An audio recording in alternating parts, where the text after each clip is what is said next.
Fala Laurovers, estamos aqui um dia depois da viagem, que eu tô postando no Stories lá do Instagram. Se você não me segue, é Laurinha_621.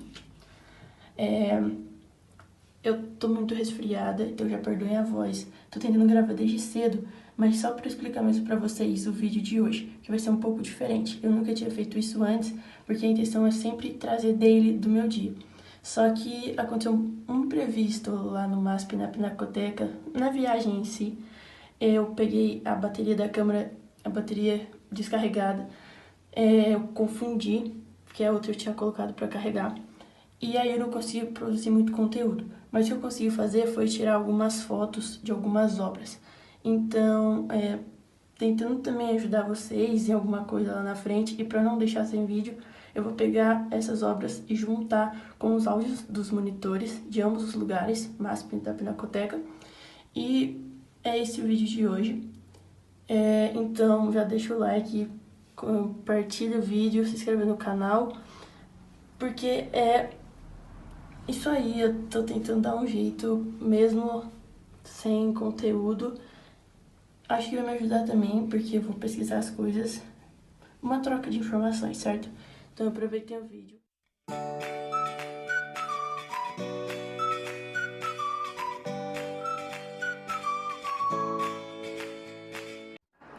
Fala Laurovers, estou de volta, já no MASP aqui, ó. Agora a gente está aqui numa parte que tem bastante pintura, escultura também. Lá embaixo está tendo uma edição especial da Tarsila, mas vou mostrar para vocês principalmente pinturas de arquiteturas e esculturas do século XVI, XVII, XVIII e XIX. Então, vambora! Moema é apresentado nesse vídeo na forma de pintura e escultura. Ambas as obras foram inspiradas no canto 6 do poema épico Caramuru, de Frei José de Santa Rita. O poema narra a desventura da Índia que, abandonada pelo português Caramuru, se atira ao mar e segue o navio no qual ele está partindo. Caramuru levava em sua companhia apenas a Índia para Paraguaçu. Moema morre de exaustão e seu corpo é levado até a praia pela maré, onde é encontrado. No quadro, o corpo nu, banhado pelas ondas na praia, é exposto em primeiro plano. O rosto revela uma beleza exótica. O artista optou por um momento posterior à narrativa do poema, criado por ele mesmo, e foi além, criando ele próprio, também uma nova narrativa, com a presença dos índios que estão prestes a resgatar o corpo de Moema, fazendo assim um novo fecho para o drama da heroína trágica. Em vez de sepultá-la no mar, como faz Santa Rita Durão, Meireles trouxe-a de volta para sua terra e indicou que seu corpo seria resgatado, o que remete a se imaginar que seria dado a ela os rituais fúnebres próprios de sua cultura. Sobre Rodolfo Bernardelli, o escultor deixou seu país natal, México, em 1866, passando pelo Chile e Argentina e fixando moradia no estado brasileiro do Rio Grande do Sul. De lá, mudou-se para o Rio de Janeiro, onde frequentou entre 1870 e 1876 aula de escultura e de desenho de modelo vivo na Academia Imperial de Belas Artes. Viveu alguns anos na Europa, estudando em Roma. De volta ao Brasil, passou a atuar como professor de escultura estatuária na Academia Imperial de Belas Artes e como diretor na recém-criada Escola Nacional de Belas Artes, que chefiou por 25 anos, deve-se-lhe a construção do atual edifício. Nessa obra, a pequena dançarina de 14 anos é a escultura de uma estudante de dança jovem chamada Mariven Guter. A escultura foi feita originalmente em cera e foi mostrada pela primeira vez em Paris na Sexta Exposição Impressionista de 1881 e recebeu críticas mistas. A maioria dos críticos ficaram chocados com a peça. Eles pensaram que era feia e que parecia um espécime usado em medicina, em parte porque Degas exibiu dentro de uma caixa de vidro. Alguns consideram a cabeça e o rosto grotesco e primitivo. Seus herdeiros tomaram a decisão de ter 27 das esculturas fundidas em bronze, 79 esculturas originais em cera e sobreviveram ao processo de fundição. Para fazer a escultura original, Degas usou um esqueleto feito de pincéis, e para um toque final, ele usou uma peruca de cabelo natural para colocar no modelo. A única parte da escultura original que não era coberta com cera era uma fita que lhe foi dada a partir do modelo. Hoje, cada museu que mostra essa estátua dá-lhe um tutu diferente. O escultor Edgar Degas foi um pintor, gravurista e fotógrafo francês. É conhecido sobretudo pela sua visão particular no mundo do balé, sabendo captar as mais belas e subtis cenários. É ainda reconhecido pelos seus célebres pastéis e como um dos fundadores do impressionismo. A arte impressionista é descrita frequentemente pelos efeitos de luz ao ar livre. Essas características não são, no entanto, aplicáveis a Degas. Mesmo tendo sido um dos principais animadores das exposições impressionistas, não se enquadra no movimento que, em nome da liberdade de pintar, caracteriza o grupo. Ao ar livre, ele prefere, e de longe, a obra de Nossa Senhora dos Prazeres é um antigo título de Nossa Senhora. Em português moderno, o título seria melhor compreendido como Nossa Senhora das Alegrias, pois essa denominação refere-se às alegrias da Virgem Maria. A devoção à Virgem Maria sob o título de Nossa Senhora dos Prazeres originou-se em Portugal e aconteceu por volta do ano de 1590. A história conta que a imagem da Virgem Maria apareceu em cima de uma fonte de água na cidade de Alcântara, mais precisamente numa quinta chamada Quinta dos Condes da ilha. Após o aparecimento da imagem, curas milagrosas aconteceram na vida das pessoas que iam beber água na fonte. Como era de se esperar, a notícia desses fatos espalhou-se rapidamente e o povo começou a ir em peregrinação até a fonte.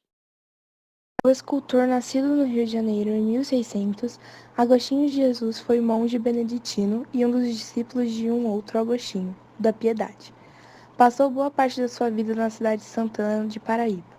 Sabe-se que a maioria das suas obras foi criada para os mosteiros beneditinos, especialmente do Rio de Janeiro e São Paulo. O Frei foi um dos primeiros escultores a trabalhar no Brasil e seu modo de Ainda falando de Moema, agora sobre Victor Meirelles, o pintor de origens humildes. Cedo, seu talento foi reconhecido, sendo admitido como aluno da Academia Imperial de Belas Artes. Especializou-se no gênero da pintura histórica e, ao ganhar o prêmio de viagem ao exterior da academia, passou vários anos em aperfeiçoamento na Europa. Lá, pintou sua obra mais conhecida, a Primeira Missa no Brasil. Voltando ao Brasil, tornou-se um dos pintores preferidos de Dom Pedro II, inserindo-se no programa de macenato do monarca e alinhando-se à sua proposta de renovação da imagem do Brasil através da criação de símbolos visuais de sua história.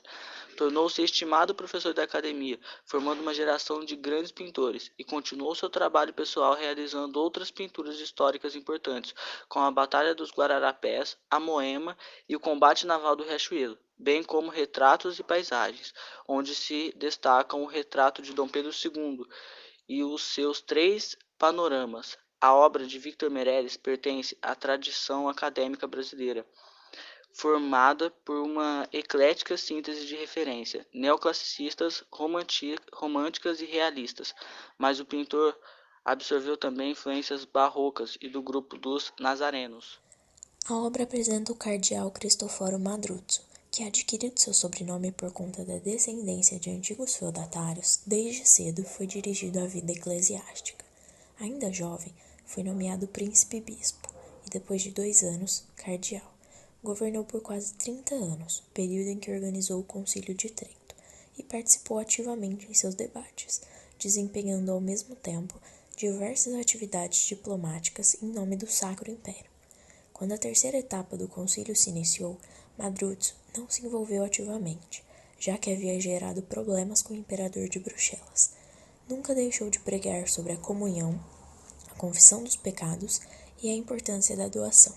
Aliás, foi ele quem colocou o nome de sua família como uma das mais importantes da Europa. Renunciou ao principado em 1567 e depois assumiu várias dioceses italianas, encerrando sua carreira na Cúria Romana. Talvez seja mais lembrado como um campeão do catolicismo no período em que se iniciava a Reforma Protestante. Esta obra foi executada por Tiziano, que era um dos 4 filhos de Gregório Vecelli. Perto dos 10 anos de idade, foi levado por seu irmão, o também pintor Francisco Vecelli, para Veneza, onde entrou como aprendiz de Sebastian Zuccato, célebre por seus mosaicos. Após 4 ou 5 anos, passou ao estúdio de Giovanni Bellini, naquele tempo o mais notável artista da cidade.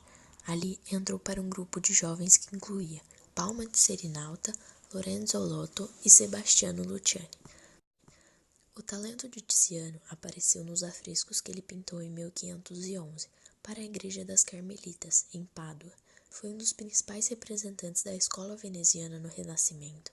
antecipando diversas características do barroco e até do modernismo. A obra apresenta São Sebastião, que nasceu na França, mas viveu em Milão, onde chegou através de caravanas de imigração. Listou-se no exército e acabou conquistando a confiança do imperador.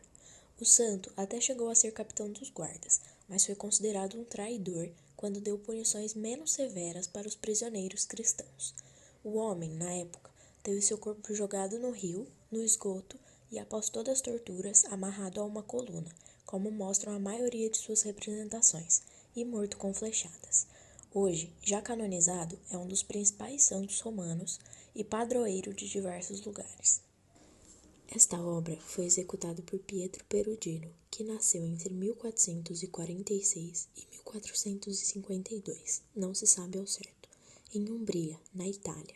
Tem seu status socioeconômico e econômicos ainda desconhecido, mas o fato é que desde 1466 se tornou praticante da arte na oficina de Andrea del Verrocchio.